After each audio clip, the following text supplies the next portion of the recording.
नमस्कार, स्वागत है आपका खास कार्यक्रम विधि ज्ञान में। स्टूडियो में मैं हूं आपके साथ रश्मि भैया शर्मा। आज इस खास कार्यक्रम के जरिए हम कोशिश करेंगे समाज के उन ज़रूरतमंदों तक वह जानकारी पहुंचाने की जो निःशुल्क कानूनी सहायता प्राप्त करने के हकदार है। कोई भी व्यक्ति अदालत तभी जाता है जब उसके साथ अन्याय हो जाता है और उसे न्याय की ज़रूरत होती है, लेकिन पैसे की कमी के कारण वह एक अच्छा वकील नहीं कर पाता। ऐसे न जाने कितने लोग हैं जो एक वकील की फीस अदा नहीं कर पाए, इसलिए न्याय से वंचित होकर अन्याय के शिकार हो गए। इसी बात को ध्यान में रखते हुए भारत का संविधान प्रत्येक राज्य को निर्देश करता है कि वह गरीब, कमजोर, अनुसूचित जाति एवं जनजाति के सदस्य, कोई भी महिला या किसी भी अभियुक्त को निःशुल्क विधिक सहायता प्रदान करे और इसको लागू करवाना अदालत की जिम्मेदारी है। लेकिन कई बार जानकारी के अभाव में लोग न्याय पाने के अपने अधिकारों से वंचित रह जाते हैं। आज हम समझेंगे कि कैसे मुफ्त कानूनी सेवाएं हासिल की जा सकती है, कौन होता है मुफ्त कानूनी सेवा का हकदार, कैसे पाई जाए यह सेवा और कहां करे इसके लिए आवेदन। इन सभी सवालों पर चर्चा करने के लिए आज स्टूडियो में हमारे साथ उपस्थित है खास मेहमान गुवाहाटी हाई कोर्ट के अधिवक्ता स्मृति श्री चक्रवर्ती, जो इस विषय पर हमें बारीकी से बताएंगी। बहुत बहुत स्वागत है स्मृति श्री आपका स्टूडियो में। जिस स्मृति श्री, सबसे पहले हम जानना चाहेंगे, हम बात करें निःशुल्क जो कानूनी मदद है उसके बारे में, क्या होता है आसान शब्दों में आपसे समझना चाहेंगे और साथ ही जानना चाहेंगे कि कंसेप्ट कहाँ से शुरू हुआ। लीगल एड जो हम एक्चुअली सब एक्सप्रेशंस मैं हिंदी में नहीं बता पाऊँगी, तो मैं इंग्लिश मिक्स करके बोल रही हूँ कि जो लीगल एड है, it comes from the word, it is free legal aid. वो अकॉर्डिंग टू द कॉन्स्टिट्यूशन, जो संविधान है, वहाँ article 21 is the right to life. अगर आपको जीना है तो विथ डिग्निटी जीना होगा। तो वो प्रक्रिया है कॉन्स्टिट्यूशन में कि प्रोविजंस है खास कि आप free legal aid to people who are from the backward classes, who are economically challenged, और जैसे ST SC सबके लिए है। और वो संविधान में आर्टिकल 14 कहता है कि there should be equality before law.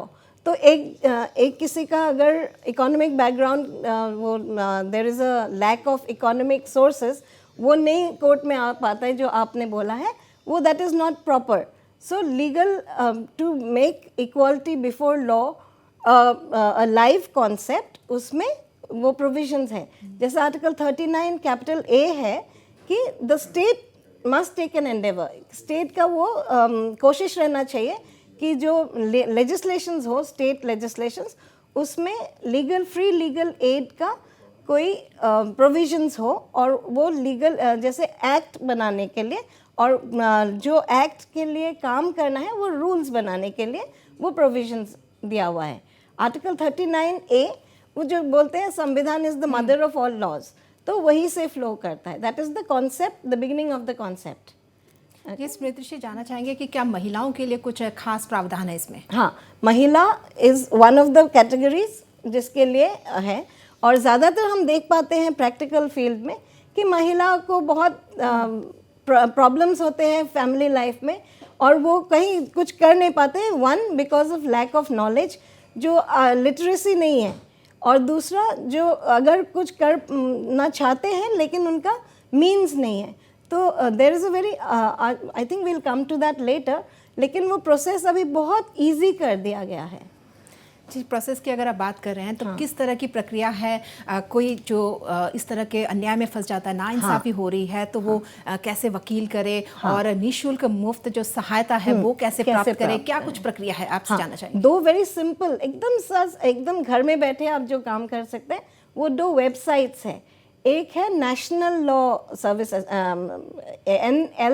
NALSA, legal service authority, and दूसरा है असम में Assam state legal authority. I will give you the links.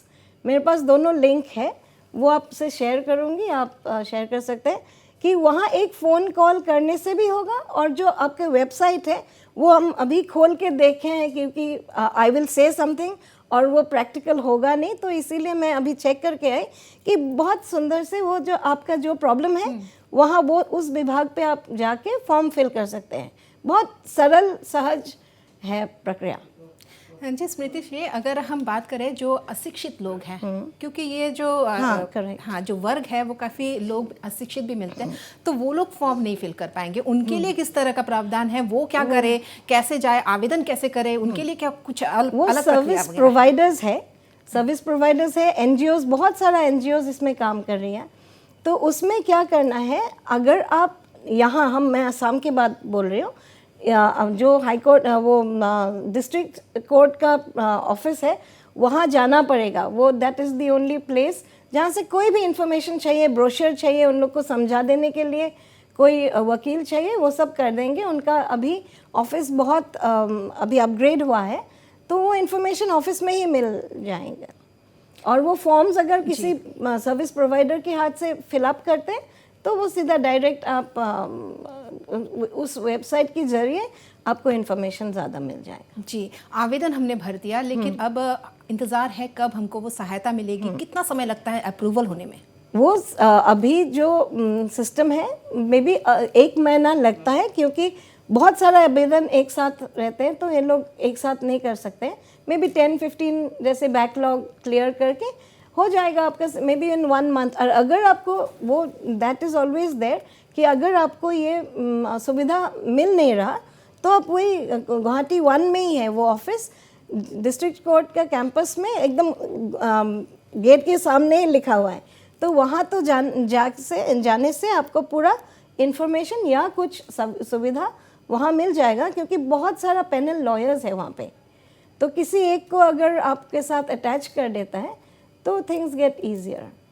जी, ये तो बात कर रहे हैं कि प्रक्रिया कैसी है, और एक चीज़ है उसमें क्या इनकम लेवल भी कुछ देखा जाता है कि हाँ आय कितनी होनी चाहिए, वार्षिक आय का कोई स्तर है, ऐसा कुछ है? 3 लाख, पहले 50,000 से शुरू हुआ था, लेकिन अभी जो लेटेस्ट अमेंडमेंट है वो 3 लाख के अंदर होना चाहिए, तब भी जाके स्टेट लीगल अथॉरिटी का हेल्प ले सकते हैं।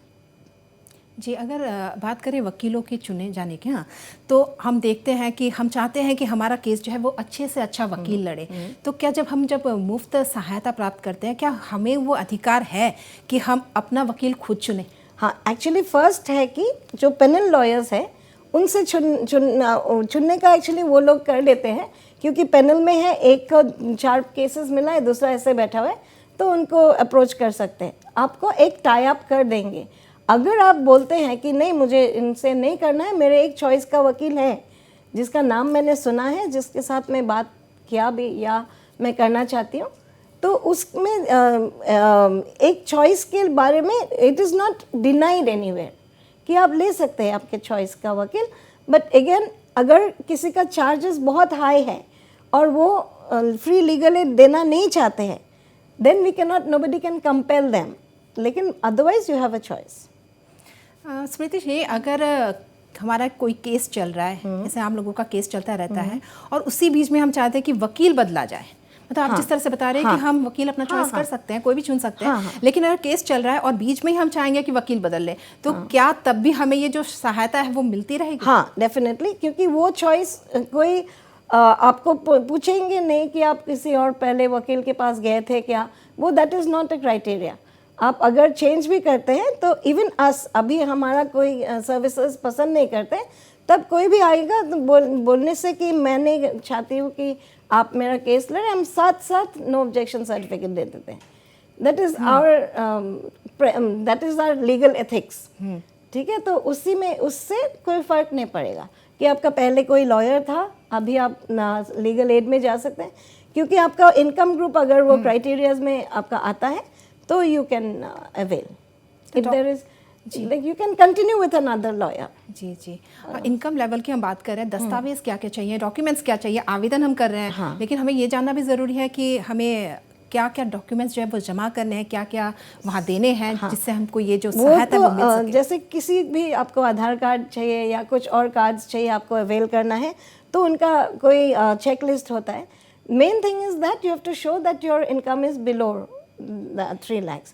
वो आपका बैंक अकाउंट, अभी तो सबके पास बैंक अकाउंट होना ज़रूरी है, तो BPL कार्ड्स हैं, वो सब दिखाने से दोज आर द क्राइटेरिया कि आपका स्लिप, अगर आप कुछ कॉन्ट्रैक्ट में काम कर रहे हैं तो उसका स्लिप दिखाइए कि मैं इतना मिलते हैं मुझे, 3 lakhs के नीचे है, जो भी है, और कोई हाउसवाइफ है कि उनका कुछ है नहीं, तो उनको बोलना चाहिए, वो स्टेटमेंट लेके एफिडेविट देना पड़ेगा शायद, वो एफिडेविट में, because it is a self proclamation कि मैं उस कैटेगरी में आती हूँ।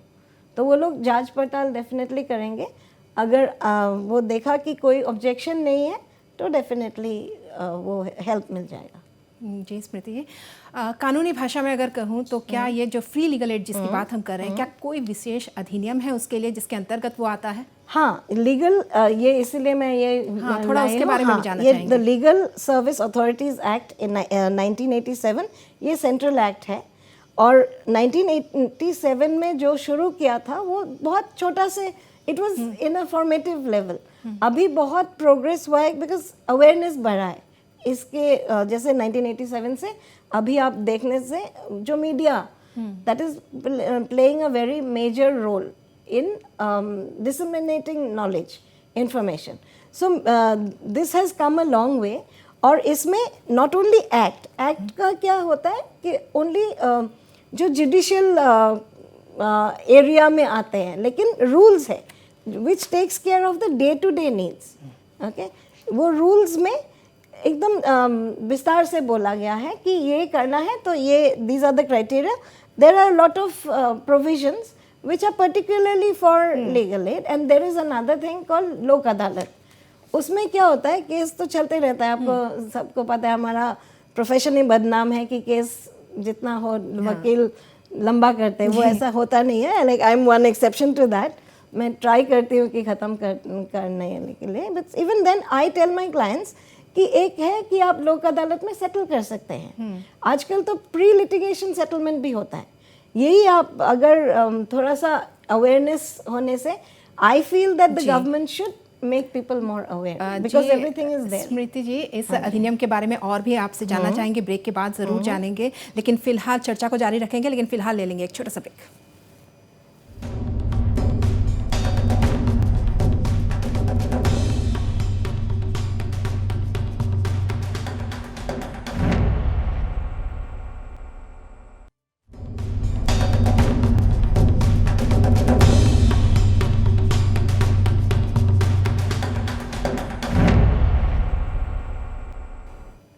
आज इस खास कार्यक्रम में हम बात कर रहे हैं निःशुल्क कानूनी सहायता की, और हमारे साथ हमारी खास मेहमान मौजूद है, अधिवक्ता, हाईकोर्ट की अधिवक्ता है गुवाहाटी हाईकोर्ट की स्मृति श्री चक्रवर्ती जी। स्मृति श्री, ब्रेक में जाने से पहले हम बात कर रहे थे विशेष अधिनियम के बारे में, और कुछ थोड़ा जानना चाहेंगे उसके बारे में? हाँ, ये अधिनियम में आपका अगर सेक्शन 2 डेफिनेशन, अभी थोड़ा मैं लॉयर के हिसाब से बात कर रही हूँ, सेक्शन 2 में डेफिनेशंस है, तो उनका the very existence of this act केम क्योंकि वो लोगों को विचार करना चाहिए। Because how do you do that? Legal aid camps होना चाहिए, दूर दूर जगह में हम लोग जाते हैं लीगल एड कैंप्स के लिए, और एक दिन में इसके लिए स्मृति जी क्या कोई विशेष संस्था है आप लोगों की, जैसे लॉयर्स की कोई संस्था है? लॉयर्स, हाँ, कोर्ट, हाई कोर्ट में भी है लीगल एड कैंप के लिए, और आप स्कूल्स में जाने colleges, law college, law schools में आप देखेंगे कि हर एक उन लोग का एक कमिटी है। कॉलेजेस में बहुत लो, आजकल it is part of legal education कि लीगल एड कैंप्स करना है, तो और एनजीओज है। अब मुझे इतना नाम पता नहीं होगा क्योंकि एक्चुअली मैं तो रहती हूँ हाई कोर्ट में, कभी मुझे बोलते हैं कि आप लीगल एड कैंप में जाएं, बिकॉज मैं सिविल लॉ करती हूँ, और मैं मेरे एक्सपीरियंस से देखती हूँ कि एक दिन जाने से 50-50 जन लोग आएंगे कि हमारे लैंड डॉक्यूमेंट्स नहीं है, हमारा ये है, हमारा डॉक्यूमेंट्स है, लेकिन मेरा फैमिली के लोग कोई हमको अत्याचार करके मेरा लैंड में बैठा हुआ है। तो वो हम बोल सकते हैं कि आप अब मेरे चेंबर में आओ, मैं और आगे भी मैं हेल्प कर सकती हूँ, और नहीं तो मैं बोलती हूँ कि लीगल एड अथॉरिटी में आप जाइए, वहाँ लीगल सर्विस अथॉरिटी, वहाँ जाके आप आपका बात बोलिए, उन लोग आपको वकील ठीक कर देंगे। तो that is my restricted area. लेकिन अगर प्रचार होते हैं, अगर जैसे आज आप बोल रहे हैं वैसा और होता है, तो it should go back to the villages. यहाँ आप कौन प्रिविलेज लोग ही देखेंगे ना ये प्रोग्राम, तो और गांव में जाके जैसे लीगल एड कैंप्स होता है, वैसे इंफॉर्मेशन देने के लिए कुछ कैंप जैसे वर्कशॉप या कुछ, एटलीस्ट स्कूल चिल्ड्रन, कॉलेज के लोग अगर जानते हैं तो it will disseminate to their families. तो ऐसा कुछ प्रक्रिया होना चाहिए। Even the ministry can do it at various levels. ये पूरा यहाँ लिखा हुआ है क्या क्या करना है।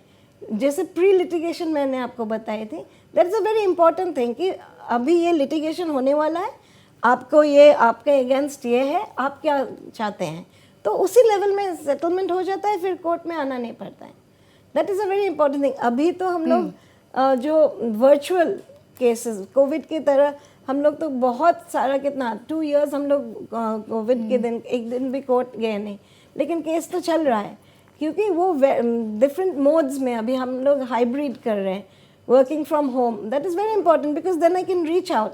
अगर वो विलेज में हम जा नहीं पाते हैं क्योंकि 3 घंटा लगता है, मुझे अगर इवनिंग एक टाइम मुझे कोई देता है कि आप इनको लीगल एड दीजिए, because I am an independent lawyer, मेरे पास वो है नहीं। इसमें आप सबको भी कई चुनौतियों का सामना करना पड़ता होगा, क्योंकि दूर दराज के इलाकों में भी जाना पड़ता होगा। वो हम लोग कोई हम लोग को एनजीओ बुलाता है, कभी कभी लॉ कॉलेजेस में बोलते हैं कि आप भी आइए। अगर जैसे मैं सिविल लॉयर हूँ, वो काम का चीज़ है, मैं फैमिली लॉयर हूँ, बहुत लोग आते हैं, लेडीज़ लोग आते हैं, तो I feel very bad being a lady. I don't like seeing people suffer like that because they do not have knowledge about the law. तो ऐसे में एक लॉयर की एज अ लॉयर आपकी क्या भूमिका होती है, या फिर अदालत की क्या भूमिका होती है कि अदालत उनको कैसे ज़्यादा, हाँ, अदालत बीइंग एन इंस्टीट्यूशन, और क्या होता है फंड का प्रॉब्लम्स आ जाता है। अभी मैं अपने प्रोफेशन छोड़ के आई एम टेलिंग यू एकदम प्रैक्टिकली जो बोलते हैं, मैं प्रोफेशनल, मेरा चेम्बर है, तो मैं चेम्बर के बाहर मेरा टाइम अगर सैटरडे संडे कुछ मुझे मिला तो मैं I am ready, but sometimes it doesn't happen, but we are people who are equipped to tell other people. So I feel High Court should have another machinery which takes the help of people like me. I'm ready to help, but I don't know how to go and help. Okay, because there are NGOs very very rarely they have in fact asked me to go, so I've gone to the villages. But if they ask me that, give an interview on the online basis, I'll be happy to do that.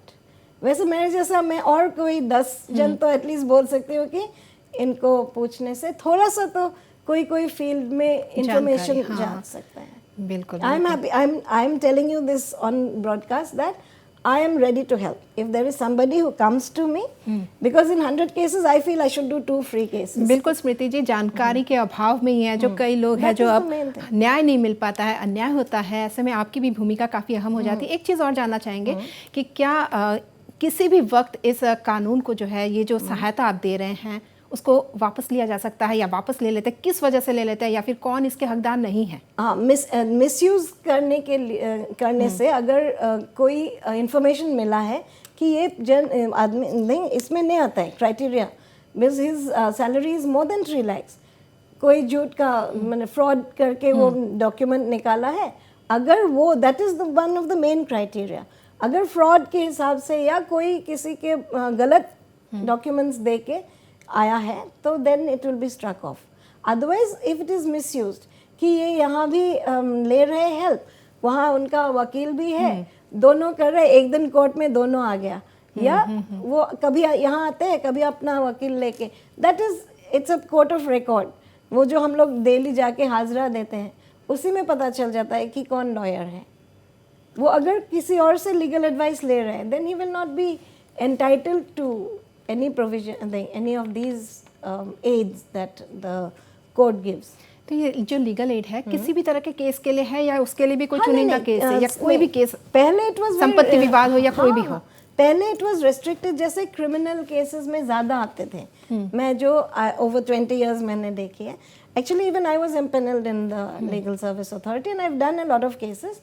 So before it was mainly I was given criminal cases, murder case, murder कर दिया, एक आदमी court में जाके बोला कि हाँ मैंने वाइफ को मार दिया, कल रात मैंने आई हैड वो अंडर अल्कोहल, मैंने मार दिया, तो हम उसको वहीं पे रुकाया कि नहीं डोंट टेल कि अभी तो हो गया जो भी हो गया आपका, अगर वो होने से तो उनका फांसी हो जाता, ही हैज़ अदर चिल्ड्रन। तो मैंने बोला उसको अभी आप मत बोलिए, ये अभी आपको कोर्ट पूछताछ करेगा, तो आप अगर बोल देंगे कन्फेशनल स्टेटमेंट रिकॉर्ड हो जाएगा तो आपको कोई बचा नहीं सकते। अगर आपको कुछ थिंकिंग प्रोसेस आपको थिंक करना है कि आप बिकॉज एक डिफेंस भी है, ग्रेव एंड सडन प्रोवोकेशन में अगर वो प्रोवोक किया था तब मारा है तब उनको तो डिफेंस मिल जाएगा भी ना। मिलेगा, हाँ। तो उनको ये खबर नहीं है, उनको ये पता ही नहीं था। तो जज हमको देख रहा है, हम पीछे ऐसे ऐसे बोल रहे हैं उसको, तो जज बोल रहे हैं आप क्या समझा रहे हैं उनको। मैंने बोला कि मैं लॉ समझा रही हूँ। तो बोला आप लीगल एड उनका हेल्प कीजिए। तो I was appointed. I was not even 7 years। अच्छा। मेरा एक्सपीरियंस हुआ नहीं था तब। 7 years एक्सपीरियंस वॉज ज़रूरी टू बी अ लॉयर। अच्छा। तो वैसा भी हुआ है मेरे साथ। तो उनको मैंने लीगल एड दी टू सम एक्सटेंट, जब तक मेरे पास वो केस था। तो at least till I was there, he was not convicted. तो उनका डिफेंस आ गया। ने बहुत लोग क्या डिफेंस नहीं पता उनको, कोई फाइट में भी एंटेंगल हो जाता है, एक किसी को इंजरी होता है तो दूसरा क्रिमिनल केस करता है। लेकिन अभी वो it is not restricted. Even family divorce कुछ भी हो मामला, वो वहाँ जाने से आपको तो लॉयर। जो लीगल एड हम, जैसे अगर किसी व्यक्ति को हम लीगल एड दिया जा रहा है, वो कहाँ तक अपील कर सकता है? क्या वो निचली अदालत तक ही या सुप्रीम कोर्ट तक है? It is not confined to subordinate courts. Many people have this कि नीचे का कोर्ट में मिलेगा फिर हम लोग अपील नहीं कर पाएंगे। वो बात नहीं है, हाई कोर्ट में भी मिलता है और सुप्रीम कोर्ट तक अभी रिस्ट्रिक्शंस नहीं है। इनफैक्ट सुप्रीम कोर्ट बहुत काम किया है इस बारे में।